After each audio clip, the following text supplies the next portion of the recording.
Hello everyone and welcome to Teen Thursday. It's a joy to have you tuned in and thank you for watching this. And today I just thought we would share a few thoughts on sexual purity. What does it mean for us to be sexually pure? And of course, discussing that will already tell you that sexual purity is really an offshoot of personal holiness. In other words, we are not just staying pure for the sake of purity's sake. We are staying pure because we have been called to someone. And in the Christian idea of things, in the Christian understanding of things, that we are called to God, we are called to Christ, we are called to honor Him, we are called to love Him. And if Christ becomes the object of our worship, if Christ becomes the one whom we love and greatly adore, then Christ speaks into how we relate sexually as well. And so people who discuss sexual purity without engaging the fact that it's an offshoot of our worship to God, all our motivations for staying sexually pure will be tied. You know, if you say, I'm staying sexually pure because I want to avoid STDs, what if I could give you a method or a means which can avoid STDs without you, while you engage?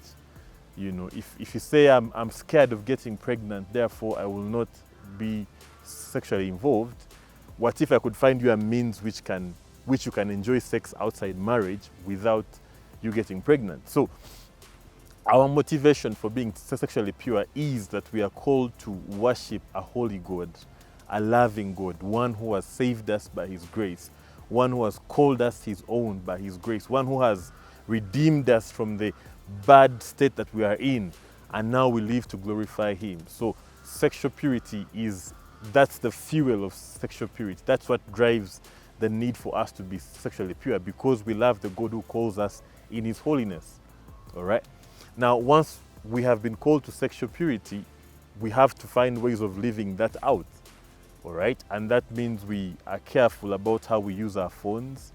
Many teens are out there and you are trapped into an addiction trap. You want to stop, but you don't know how to because of how you use your phone. You need to know what times are unsafe for you to be on your phone. Maybe charge from the front, from the living room.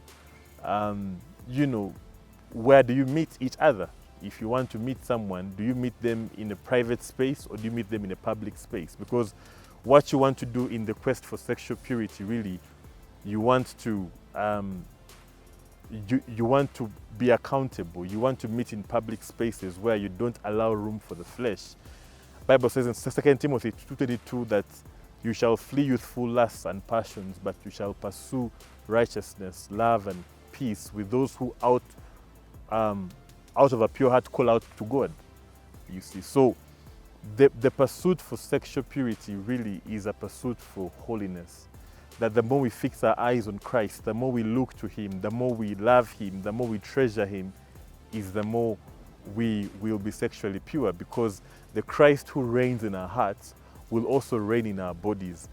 And the pressures are real, the sexual messages are real on the media, on the internet, but as long as we keep our eyes fixed on Jesus, Hebrews 12 verse 1 and 2 says, therefore, let us fix our eyes on Jesus, the author and the perfecter of our faith.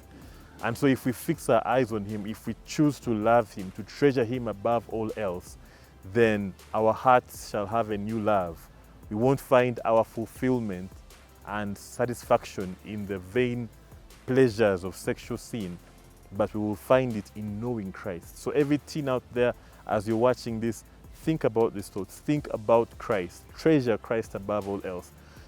Magnify His goodness. Magnify His grace. Magnify salvation. You know, think about the cross. Think about the things Christ has done for you, and let those truths change your heart to a place where they change your motivations. And I'm very sure you will not just be sexually pure, but you will walk in holiness. God bless you. See you next time.